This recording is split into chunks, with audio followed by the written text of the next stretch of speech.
Hello friends, छेल्ला lecture में आपणे लुईसनी डॉट संज्ञा बिंदु निरूपण जोयुं। बधा अणु माटे नथी, बहु सादा नाना अणुओने लागू पाड़ी शकाय। त्यार पछी नवी संकल्पना भणीए नियमनिष्ठ भार, फॉर्मल चार्ज। इंग्लिश शब्द फॉर्मल चार्ज ज वधु वपराय छे आना माटे, पण फॉर्मल चार्ज एटले शुं छे? तो फॉर्मल चार्ज एटले मुक्त अवस्था में परमाणु होय, मानी लो ऑक्सीजन है मुक्त अवस्था में, तो एना संयोजकता इलेक्ट्रॉन केटला गणी लो। हालो मुक्त अवस्था में होय त्यारे बहारनी कक्षक में 6 रहे, पण लुईसनी बिंदु निरूपण में ज्यारे गोठवो त्यारे एनी आजुबाजु में केटला इलेक्ट्रॉन एना गणाय। ई संख्यानो जे तफावत होय एने नियमनिष्ठ भार कहेवाय। 6 इलेक्ट्रॉन होवा जोईए, एने बदले 7 थई जाए एनी आजुबाजु में, तो नियमनिष्ठ भार 1 थयो। हवे इलेक्ट्रॉन गणाय केवी रीते? जो जे भागीदारी ना होय ने एना अर्धा आपड़ा कहेवाय। कहेवाय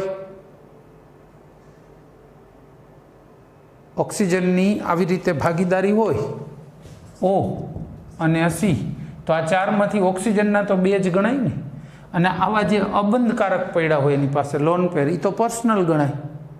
तो ये बधाई थईने गणी लेवाना। संयोजकतानी इलेक्ट्रॉननी संख्या माइनस आ रीते गणेलानी संख्या बाद करो એટલે नियमनिष्ठ भार मळे। कदाच एमनेम समजवामां जरा मुश्केली आवशे, एना करता बेटर छे हुं आनुं उदाहरण ज आपूं। जो आ ओजोननो अणु छे, आ ओजोन, अहींया लोन पेर केटला छे? लोन पेर 4 इलेक्ट्रॉन, अहींया 6 ने अहींया 2 आ छे। आपणे आ ऑक्सीजन ने नंबर आपी दई। चालो आ 1 नंबर नो ऑक्सीजन, आ 2 नंबर ने 3 नंबर, कारण के त्रणेय ऑक्सीजन छे।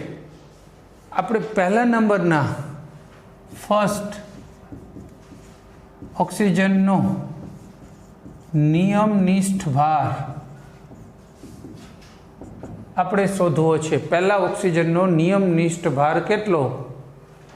तो मुक्त परमाणुना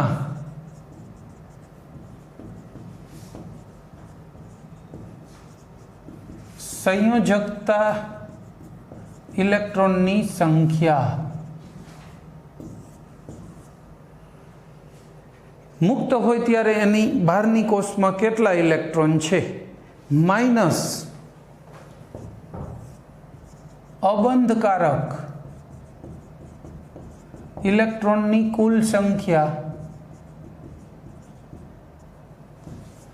माइनस 1/2 भागीदारी में रोकाયેલ कुल इलेक्ट्रॉन।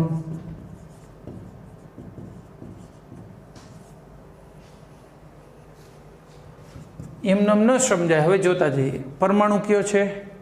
ऑक्सीजन। तो सौथी बहारनी संयोजकता कोष में केटला इलेक्ट्रॉन होय? 6 माइनस।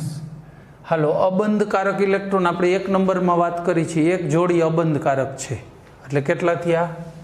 2 माइनस 1/2 बराबर। पछी आनी पासे बंधकारक केटला छे? जो 1 बंध होय एमां 2 इलेक्ट्रॉन समायेला होय, 1 2 ने 3 बंध छे, तो बंधकारक इलेक्ट्रॉन केटला लखशुं? 6। तो आ केटलो आवशे भार? +1। आ +1 कोनो नियमनिष्ठ भार थयो? पहला ऑक्सीजन नो। आवुं शुं काम करवुं पड़े?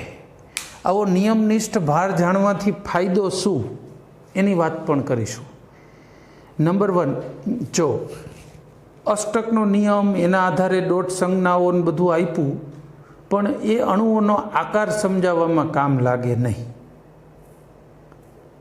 डायरेक्टली एनाथी अणुनो आकार नक्की थतो नथी। तो बीजो रस्तो एवो छे के तमे प्रोबेबल आकार विचारो कि मान लो कि एक परमाणु बीजा 3 हारे जोड़ायेलो छे, तो केटला शक्य आकार होई शके? त्रिकोणीय, रेखीय, पछी जो एक त्रिकोणीय एवं थाय વચ્ચે એક 2 અને 3 આમ સમતલીય ત્રિકોણ, પછી બીજો આકાર પિરામિડલ થાય ને, એક અહીંયા ઘટક 1 2 અને 3 ટ્રાયંગલ ટાઈપનો ત્રિકોણાકાર પિરામિડલ, એને ટ્રાયંગ્યુલર પિરામિડલ કહેવાય એવો.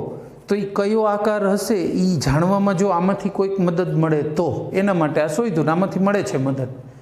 જ્યારે એક અણુના એકથી વધુ સૂચિત બંધારણો હોય, લુઈસ મુજબ દોરી શકાતા હોય, તો એમાંથી જે ઓછામાં ઓછી ઉર્જા ધરાવતું હોય એની સ્થિરતા વધુમાં વધુ હોય, અને અણુ છે એવા સ્વરૂપે અસ્તિત્વ ધરાવતો હોય એવા ચાન્સ છે પૂરા.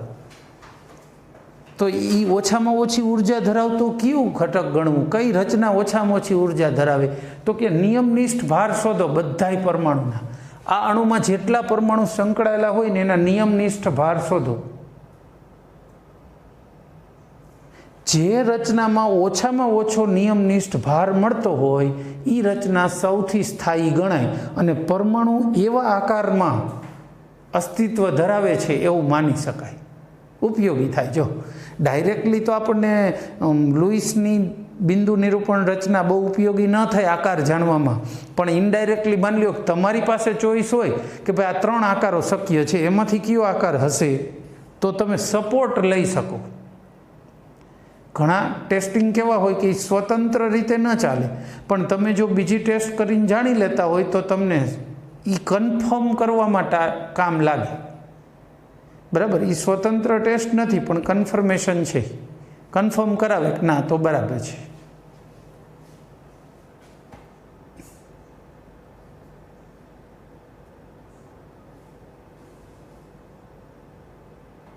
આપણે દર વખતે મિત્રને પૂછી કે સોમવારે ટેસ્ટ કયા ચેપ્ટરની છે, બસ દર વખતે એને જ પૂછીને ચાલશો નહીં. મોસ્ટલી તો આપણને ખબર હશે, નહીં ખબર હોય ને તો એક કરતાં 2-3 મિત્રોને પૂછશું, ત્રણેયનો જવાબ એક થાય એટલે આપણને ખબર કે બરાબર તો કાલે એની જ ટેસ્ટ છે, પાકું થઈ ગયું. એટલે કન્ફર્મેશન માટે ઘણીવાર શું એકથી વધુ થિયરીની મદદ લેવામાં આવે. પહેલી થિયરી એમ કહેતી હોય કે આ રચના સ્થાયી છે, બીજી થિયરી એમ કે આ જ થાય, ત્રીજી એક સ્થાયી, તો આપણને સ્વીકારવામાં વાંધો ન પડે ને આપણી પાસે એનું પ્રૂફ થઈ જાય. એટલે આ પ્રૂફમાં કામ આવે. હાલો, સેકન્ડ કાર્બન ઉપરનો, સેકન્ડ ઓક્સિજનનો નિયમનિષ્ઠ ભાર, એને ફોર્મલ ચાર્જ જ કહેવાય. હાલો, ફોર્મલ ચાર્જ કેટલો? હવે આ સૂત્ર દર વખતે હું નથી લખતો, સીધી કિંમત લખું. ઓક્સિજન હોય તો સંયોજકતા ઇલેક્ટ્રોન 6 જ હોય, આ પરમાણુનો પહેલો હોય, બીજો હોય, છઠ્ઠો હોય, કોઈ પણ હોય, એટલે આ 6 તો ફિક્સ. માઇનસ, હવે અબંધકારક કેટલા છે બીજા નંબર પાસે જોવો જોઈએ, 1 2 3 અને 4 અબંધકારક છે, જેને બંધમાં ભાગ નથી લીધો, 1/2. હવે એને કેટલા બંધ બનાવ્યા ઓક્સિજને? 2 બંધ, એટલે બંધકારક ઇલેક્ટ્રોન કેટલા થાય? 4. તો ચાર્જ કેટલો થયો? Formal charge 0. આ ઓક્સિજન ઉપર 0 ચાર્જ, એટલે કંઈ લખવાની જરૂર નથી. પછી થર્ડનો ફોર્મલ ચાર્જ, હવે નિયમનિષ્ઠ ભારને બદલે એફસી લખું છું, 6 તો ફિક્સ. અબંધકારક કેટલા છે ત્રીજા ઉપર? એક જોડી અહીંયા, એક અહીંયા ને એક અહીંયા, એટલે 6 ઇલેક્ટ્રોન થયા. -1/2. એને બંધ કેટલા બનાવ્યા છે ત્રીજા ઓક્સિજન? 1 જ, એટલે 2 ઇલેક્ટ્રોની, તો -1 થયો. આના ઉપર વીજભાર લો. આ ઓક્સિજન ઉપર +1, અહીં -1, અને આ ઓઝોનનું સ્ટ્રક્ચર થયું O3. તમે કદાચ બીજું કોઈ સ્ટ્રક્ચર કહેતા હોય કે સાહેબ આના બદલે આવું સૂચન થઈ શકે ને કે આ ઓક્સિજન 2, આ ઓક્સિજન આમ કરી શકાય સજેશન. પછી આનો નિયમનિષ્ઠ ભાર ગણો એટલે ખબર પડે કે આ બરાબર નથી, તો પછી કેન્સલ.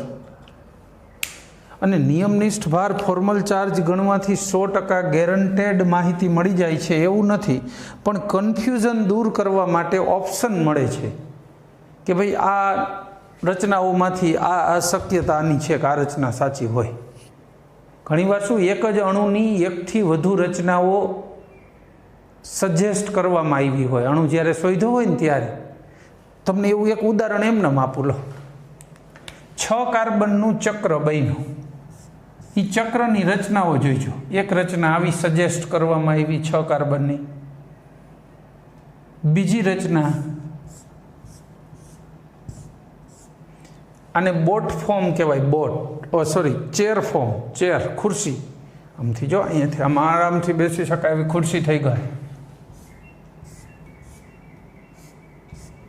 અને આ બોટ ફોર્મ, ચેર, બોટ અને ચક્રીય રચના, ત્રણેય આમ તો ચક્રીય રચનાઓ જ છે, ત્રણેયમાં 6 જ કાર્બન છે। જો હવે આમાંથી કઈ રચના સાચી ગણાશે? બસ એવી સપોર્ટિંગ માટે જ્યારે જરૂર હોય ને તો તમે આનો ઉપયોગ કરી શકો। આ જ દર વખતે ચાલશે એવું નથી, આમાં કોઈ ઉપર નિયમનિષ્ઠ ભાર છે જ નહીં। એટલે એવું બને કે આ થિયરી એમાં બહુ કામ ન લાગે, પણ અમુક અણુઓમાં લાગી હતી એટલા માટે જ લીધું હોય ને, ક્યાંક લાગે છે।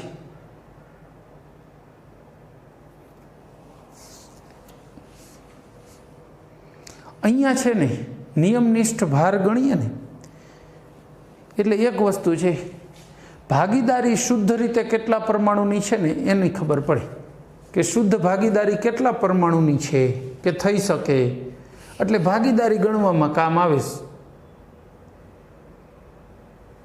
અને એના આધારે તમે અણુનો આકાર, આ આકાર સાચો હોઈ શકે, આ ન હોઈ શકે, આ હોઈ શકે એવું તમે કહી શકો છો। મેઇન ફાયદો એ બસ આ એક જ કામથી આ ફોર્મલ ચાર્જ ગણવામાં આવે છે। અને સિમ્પલ છે કે જે મુક્ત પરમાણુ હોય તટસ્થ, તો એના સંયોજકતા ઇલેક્ટ્રોનની સંખ્યામાંથી એ પરમાણુના ઇલેક્ટ્રોન બાદ કરો, ભાગીદારીના અડધા એટલે એના પોતાના થયા, અને અબંધકારક એ તો સાવ પ્રાઇવેટ કહેવાય, એ બેને બાદ કરી નાખવામાંથી એટલે જે આવે એનો વીજભાર, એનો ફોર્મલ ચાર્જ, બરાબર। એટલે થિયરી આપણને સીધી રીતે કામ ન આવી અણુની રચના જાણવામાં, છતાંય થિયરીથી આડકતરી રીતે આપણે રચનાઓ જાણવામાં મદદ લીધી, બરાબર। તો આ સાથે એની વાત પૂરી, નિયમનિષ્ઠ ભારની વાત પૂરી। ત્યાર પછી વાત કરીશું આયનીય અથવા વિદ્યુત સંયોજક બંધ, કારણ કે જો અષ્ટકના નિયમની મર્યાદા લઈ લીધી છે, હવે આપણે આયનીય અથવા વિદ્યુતીય બંધ એની વાત કરીશું।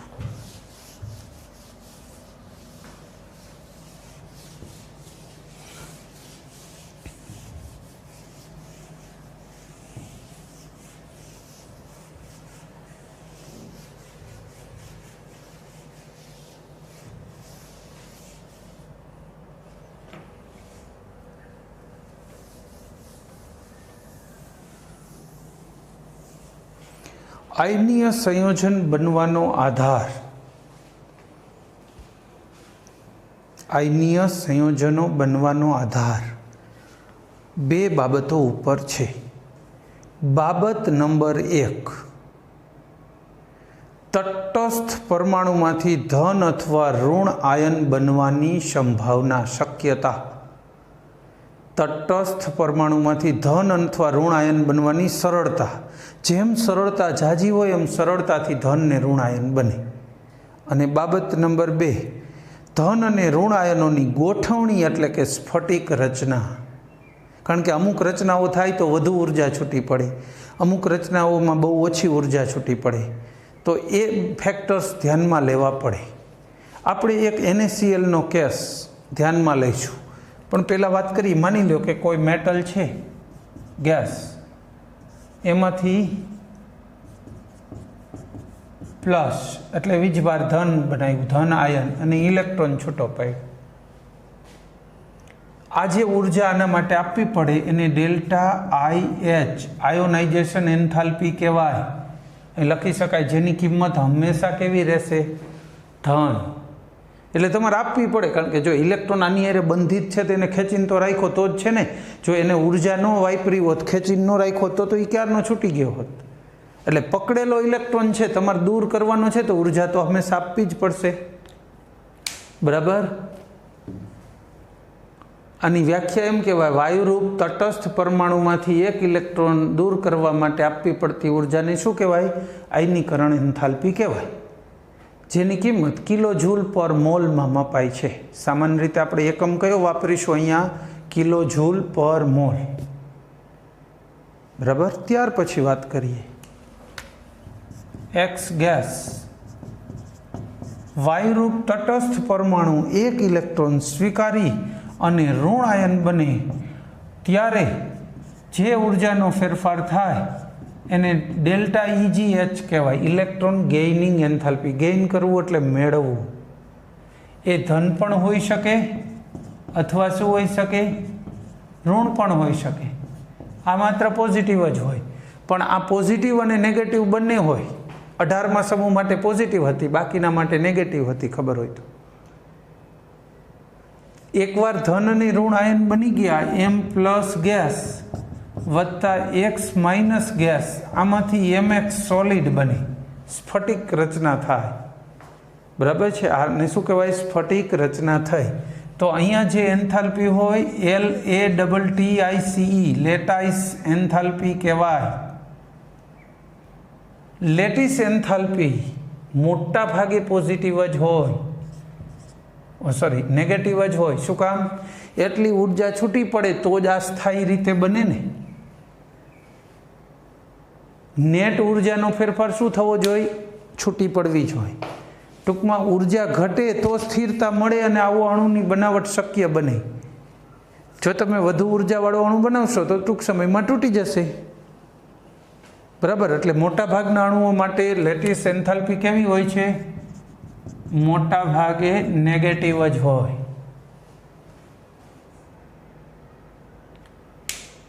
पर्टिक्युलर उदाहरण मैं तमने कीधुं ने NaCl नुं उदाहरण पकड़ीने वात करीए। बराबर। NaCl नुं उदाहरण वापरीने वात करीए तो शुं कही शकशो?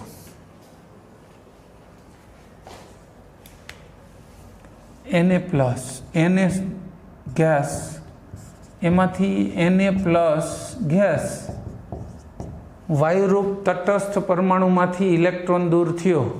आपवी पड़ती ऊर्जा ने शुं कहेवाय? Delta IH plus 495.8 kilojoule per mole छे।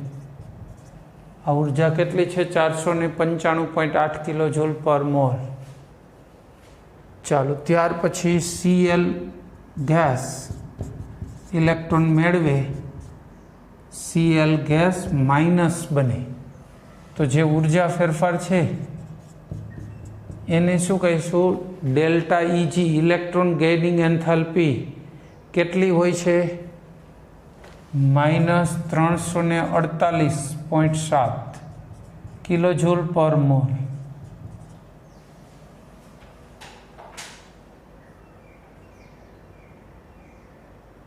जो घणा लोको एवुं समझे कि बस हवे आयन एंड Cl जोड़ाई जाए એટલે ત્યારે ઊર્જાનો ફેરફાર થાય છે। આ બેનો હિસાબ કરો તો ન ચાલે। ઘણા લોકો આનો હિસાબ કરી નાખે 8માંથી 7 ગયા તો 1, 15માંથી 8 જાય તો 8માંથી 4 ગયા તો 4 અને 1, આટલો ફેરફાર આવે ઊર્જાનો। એમ ન આવે આટલો। જો આટલો જ આવતો તો પછી પોતાની અવસ્થા જેટલી હતી એ જ જાળવી ન રાખે। કોઈ ઊર્જાનો ફેરફાર જ ન થતો હોય તો અવસ્થા બદલવાનો ફાયદો શું? वास्तव में आ ऊर्जा आटली छे ज नहीं।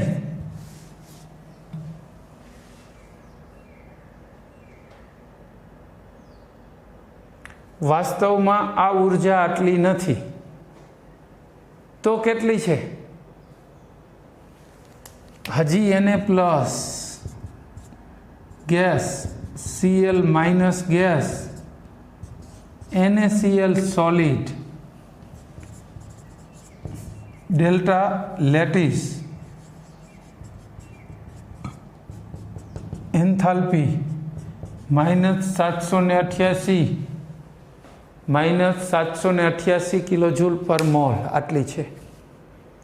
हवे तमे आ बधाईनो हिसाब करो एटले नेटे नेट शुं थई जाय ऊर्जा? અને બધાનો ટોટલ મારો તો માઇનસમાં આવશે એટલે આખો અણુ બન્યો તો ઊર્જા શું થઈ? માઇનસ થઈ, મતલબ એટલી છૂટી પડી, ઉષ્માક્ષેપક પ્રક્રિયા થઈ, એટલી ઊર્જા એને છૂટી પાડી દીધી એટલે અણુની સ્થિરતા વધે। એટલે એકલો સોડિયમ પરમાણુ હોત, એકલો ક્લોરીન પરમાણુ હોત, એના કરતાં NaCl સોલિડ બન્યો એમાં ઊર્જા ઘટી। ઊર્જા ઘટે એટલે સ્થિરતા વધે। જો નાનું બાળક હોય એનામાં ઉર્જા જાજી હોય કે નહીં, પણ સ્થિરતા ન હોય. તમે એને કહો કે સવારથી બપોર સુધી અહીં બેસી જા, તને 10 આઈસ્ક્રીમ લઈ દઈશ, કદાચ લઈ આપો ને, એને ખાવી હોય ને આઈસ્ક્રીમ 1-2 જેટલી ભાવે એટલી, ત્યાં સુધી જ બેસે, પછી ન બે. અને વડીલો હોય મોટી ઉંમરના, કંઈ આઈસ્ક્રીમ નથી લઈ દેવાની, ખાલી ઝાડવે બેઠા છે, તમે કહો કાકા અહીં સાયકલ મૂકું છું, અહીં બેઠા હો ને થોડી વાર, એ કે બેઠા છે બપોર સુધી, શું કામ?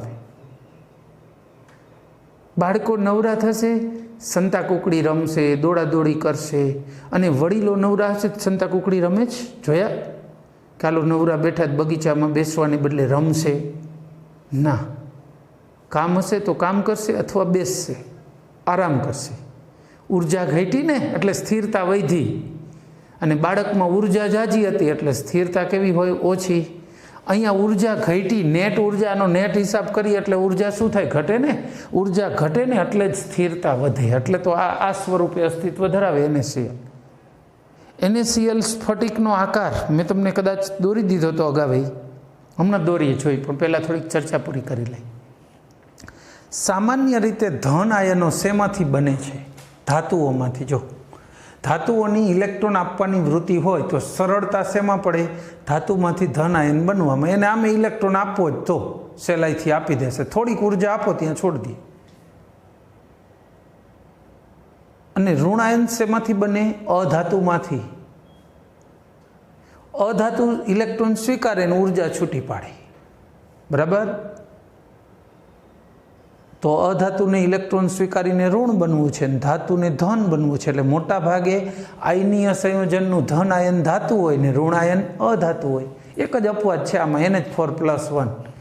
NH4+1 નાઇટ્રોજન ને હાઇડ્રોજન બે અધાતુ, અને છતાંય NH4+1 ધન આયન છે.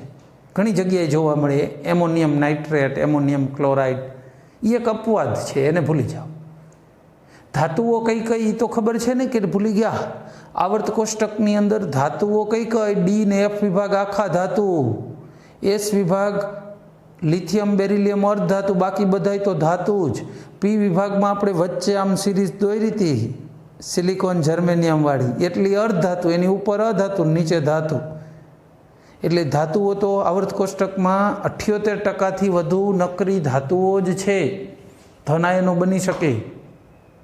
ઋણ આયનોમાં ઓક્સિજન, નાઇટ્રોજન, હેલોજન, કાર્બન એવા તત્વો હોઈ શકે. બોરોન બોરાઇડ રૂપે હોય, કાર્બાઇડ રૂપે કાર્બન હોય, ઓક્સાઇડ રૂપે ઓક્સિજન હોય, હેલાઇડ રૂપે હેલોજન્સ હોય. તો આ રીતે હોય છે, આ રીતે હોય છે, બરાબર? NaClની રચના દોરવી હોય તો જસ્ટ એનું ડિસ્કશનમાં બીજું કશું કામ નથી. આ તો ધન અને ઋણ આયન બને ત્યારે લેટિસ ઉર્જા કઈ રીતે નક્કી થાય? તો કે આનો આકાર કેવો છે? જો સોડિયમ એક ગોઠવાય, બાજુમાં Cl ગોઠવાય, સોડિયમ એને આકર્ષે એટલે બાજુમાં આવે. પણ આ કાંઈ એક જ પરિમાણમાં થતી ઘટના નથી, ત્રિપરિમાણીય ઘટના છે. અહીંયા સોડિયમ ઉપર એ બીજા ક્લોરીનને આકર્ષતો હોય, અહીંથી એકને આકર્ષે, એકને આમથી, એ ક્લોરીન ગોઠવાનું એટલે એ પાછું સોડિયમને આકર્ષવા માંડે ફરતી બાજુ, એમ હોય. એટલે એક સાથે અનેક બાજુએ આકર્ષણ અને અપાકર્ષણ બળો લાગી રહ્યા હોય.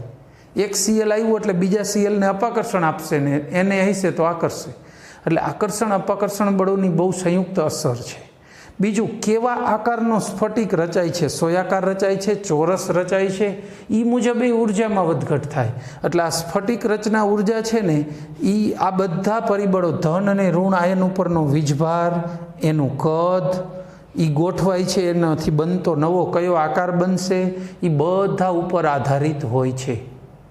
ધન અને ઋણ આયનો નજીક આવી અને જોડાય ત્યારે જે છૂટી પડે ઉર્જા એને લેટિસ એન્થાલ્પી કહેવાય. પણ એ માપવી મુશ્કેલ છે, છૂટી પડતી ઉર્જા. એટલે વૈજ્ઞાનિકોએ શું કરી નાખ્યું? આ લીધું, 1 મોલ NaCl લીધું. હવે કોઈક એમ પૂછે સ્ફટિક રચના ઉર્જાની વ્યાખ્યા શું? ઇંગ્લિશમાં લેટિસ એન્થાલ્પીની વ્યાખ્યા શું? તો કે 1 મોલ આયનિક પદાર્થમાંથી આયનોને છૂટા પાડીને અનંત અંતરે, અથવા 1 મોલમાંથી છૂટા પાડીને 2 ધન ને ઋણ આયનોને અનંત અંતરે છૂટા પાડી દો, એકબીજાથી આકર્ષાય નહીં એટલે એના માટે આપવી પડતી ઉર્જા. વાસ્તવમાં એ શું હતી? છૂટી પડતી ઉર્જા હતી. પણ માપતી વખતે આપણે કેવી રીતે મપાય? આપવી કેટલી પડશે એમ. બરાબર. દાખલા તરીકે હું તમને એમ પૂછું કે આપણી આ બોર્ડની પાછળ દિવાલ છે, કદાચ દેખાતી હશે, કદાચ નહીં, કંઈ વાંધો નહીં, ઘરે તો દિવાલ દેખાય જ છે ને એક. એ દિવાલમાં કેટલી ઈંટો હશે કયો જોઈ? તો કેમ તો કેમ ખબર પડે? બરાબર. બની ત્યારે કેટલી હતી ખબર નથી, તો પછી બીજો રસ્તો લ્યો, હથોડો મોટો મંડો તોડવા. તોડો એટલે અંદર કેટલી ઈંટું છે ન ખબર પડી જાય. બની ત્યારે આપણે ગણી નથી. હવે કોઈ પૂછે છે અને ગાણિતિક રીતે આંકડો કાઢવો શક્ય ના હોય તો આપણે શું કરવાના? હથોડી લઈને તોડો ને, પણ જે ઈંટો હશે એ નીકળશે અંદરથી. ચાલે? ગણી શકાય ને. એટલે ટૂંકમાં NaClમાંથી સ્ફટિક બન્યો ત્યારે માપવું શક્ય નહોતું બન્યું, એટલે આપણે ક્યારે માપવાનું રાખ્યું? તોડીને. 1 મોલ NaClને છૂટા પાડી નાખો આયનોમાં, એના માટે આપવી પડતી ઉર્જાને સ્ફટિક રચના ઉર્જા કહેવાય. બરાબર છે. એ ઉર્જા હંમેશા આપવી પડે, એટલે આ છૂટી પડે લેટિસ એન્થાલ્પી હંમેશા. NaClનો સ્ફટિક દોરીએ. મેં એકવાર દોર્યો તો, મને એવું યાદ છે, પણ હવે આવ્યો જ છે તો દોરી દઈએ, અને 2-3 વખત હજુ આવશે. અત્યારે નહીં, 12મામાં ખાસ આવશે. એટલે થોડીક પ્રેક્ટિસ થઈ જાય તો વાંધો નહીં. પ્રેક્ટિસમાં પ્રોપર રહેવા જોઈએ, ભૂલ ન થવી જોઈએ. આમાં ભૂલ એલાઉડ નથી.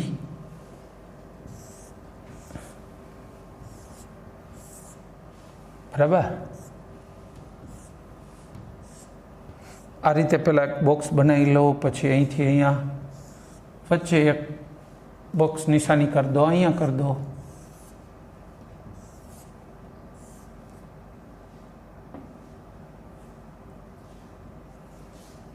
રેડી? આમાં છે ને જોવાની બાબત એ છે, Cl અને Na નું સ્થાન ગમે ત્યાં સ્થાનમાં મૂકી શકાતા નથી, Na અને Cl નહીં. બરાબર. અહીંયા જોઈ શકશો કે આપણે આ એક ચોરસ બોક્સને 4 ખાનામાં વહેંચ્યું. જો સમઘનના 4 ખાના પડ્યા, 8માં પાડવાનું, 8 ભાગ પાડવા છે. તો અહીંયા વચ્ચે લાઈન ડ્રો કરો.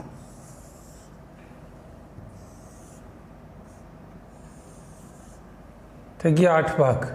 હજી નથી થયા.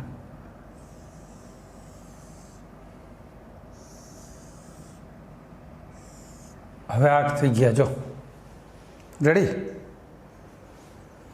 દરેક ભાગમાં ધ્યાન રહે, ક્લોરીનની સાઇઝ મોટી હોય, સોડિયમની ધન આયનની સાઇઝ નાની, ઋણ આયનની મોટી, એવું આપણે આગળ ભણી ગયા છીએ. યાદ છે ને 3જા ચેપ્ટરમાં. હવે જો ચેપ્ટરો એવી રીતે ચાલવા માંડ્યા કે આગળના ચેપ્ટરનું નોલેજ તમારામાં હશે તો આ તમને વધુ સમજાશે. નહીં સમજાય એવું નથી. કોઈ માની લો કે સ્ટુડન્ટ્સ એવા હશે કે જે ડાયરેક્ટલી આજ ભણવાનું ચાલુ કરશે, આગલા ચેપ્ટર જોયા નથી મારા લેક્ચરો કંઈ, ડાયરેક્ટ આ ભણવાનું ચાલુ કરે એટલે એ નહીં દેખાય કે આ NaCl છે, પણ જે ગ્રીપ પકડાવી જોઈએ એ ન પકડાય. એ ગ્રીપ જે ક્રમશઃ ભણી રહ્યા છે ને એને પકડાશે. બરાબર. અને કેટલાક બાળકો, મને એવું લાગે છે, થોડા યોગા કરતા જાઓ સવારમાં. યોગા કરવા એટલે બીજું કંઈ નથી કરવાનું. સવારે 5 વાગે ઉઠવાનું છે, નાહી ધોઈ તૈયાર થઈ અને વાંચવાનું છે. વિદ્યાર્થીઓ માટે વાંચો, એને યોગા ગણી શકશો, નો પ્રોબ્લેમ. પણ તમારા વાંચવાના ટાઈમિંગ ખોટા આવી રહ્યા છે. ઘણા લોકો રાત્રે મોડે સુધી જાગે છે, ઘણા ઓડ ટાઈમિંગમાં વાંચે છે. નહીં, સવારમાં વાંચવાનું રાખો. પછીના ટાઈમમાં લેક્ચરો અમારા સાંભળજો, પણ વાંચવાનું અર્લી મોર્નિંગ અને બપોરે અને સાંજે જમવાના 1.5-2 કલાક પહેલાંથી વાંચવા બેસી જાઓ. 10-10:30 પછી વિડીયો લેક્ચર નહીં, પછી વાંચવાનું જ. 12 વાગ્યા 1 વાગે જમો ત્યાં સુધી, જમીને 1-8 કલાક સુધી કશું જ નહીં, પછી વિડીયો લેક્ચર જોઈ શકો છો સાંજના 6 વાગ્યા સુધીમાં. 6 વાગ્યા પછી વિડીયો લેક્ચર નહીં, પછી વાંચવાનું જ. રાત્રે જમીને મોડેકથી જોવા હોય તો લેક્ચર્સ ભણો, લખો, જે કરો. બરાબર. થોડાક દિવસ આવું કરશો ને એટલે મેન્ટલી કસરત થશે. તમારા ખોટા ટાઈમિંગની મને કેમ ખબર પડી? મેં તો કોઈને પૂછ્યું નથી તમે ક્યાં આટલા વાગે જાગો છો, ક્યારે વાંચો છો, ભણો છો. તમારા સવાલો આત્મવિશ્વાસ વગરના છે.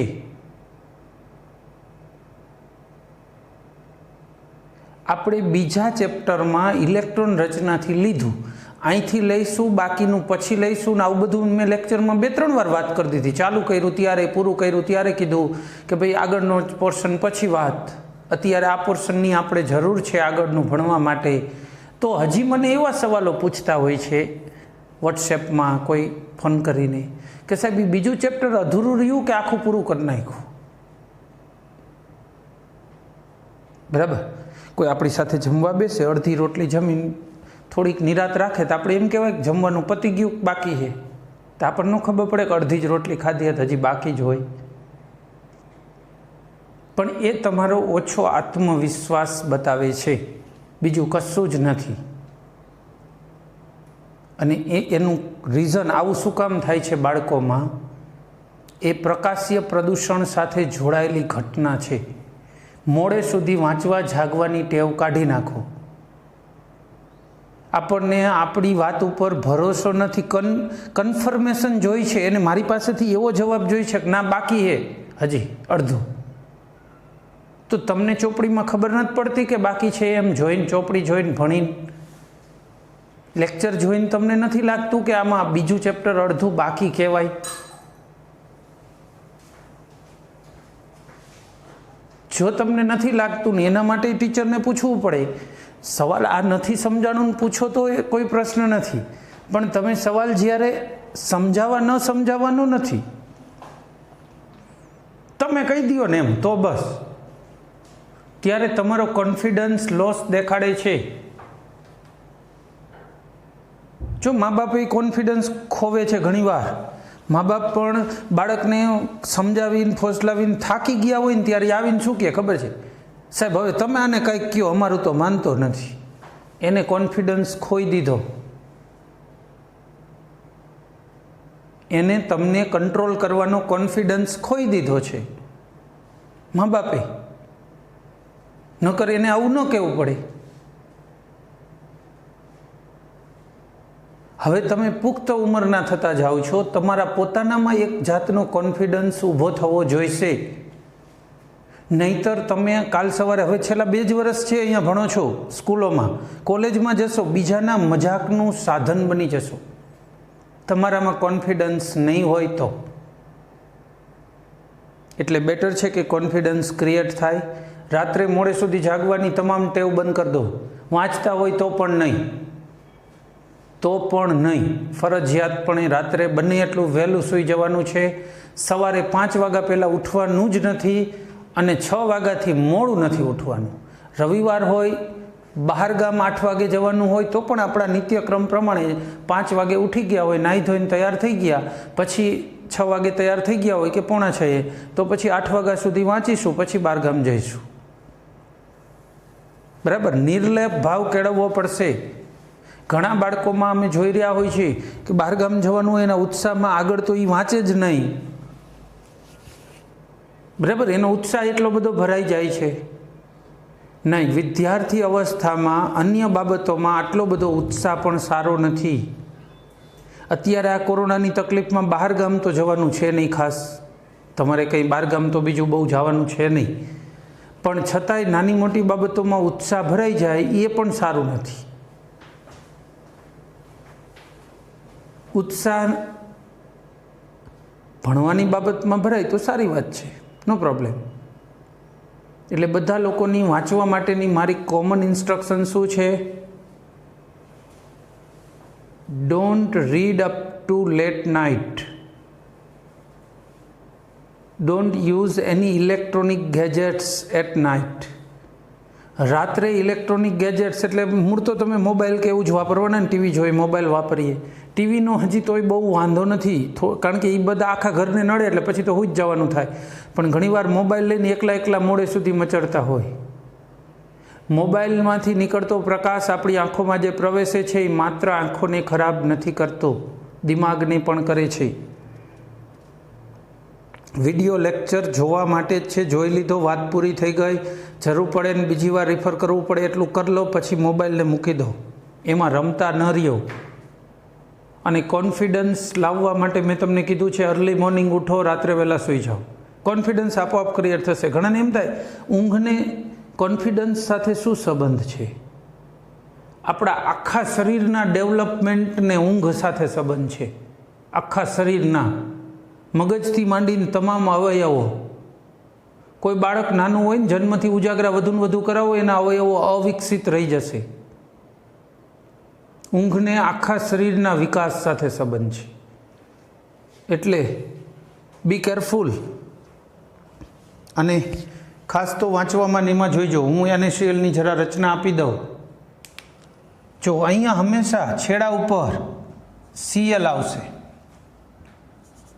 આ બ્લેક છે ને, આ Cl છે. કા Cl લખી જ દઉં, લો ને, Cl. વચ્ચે Na. ક્યાં બે Cl ની વચ્ચે ધાર ઉપર Na+1 Cl માઇનસ, આ Na plus, Na plus, Na plus, પછી આ Cl ની ઉપર Na હોય, Na ની ઉપર Cl, Cl, આ Cl છે તો Na, Cl, Na,